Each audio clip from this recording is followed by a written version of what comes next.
Everyone, today we are going to learn about integers. What is integer? Positive numbers, 0 and negative numbers together form a group of numbers called the group of integers. How can we show integers on the number line? The point on a number line which is marked 0 is called the origin.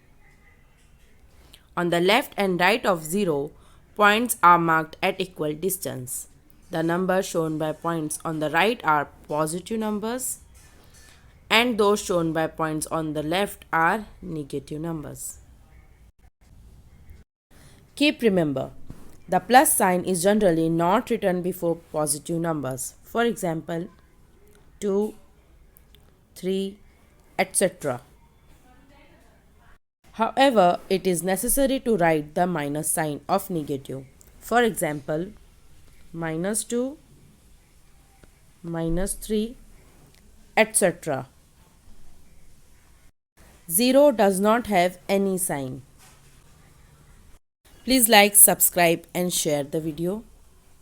Thank you so much for watching this video.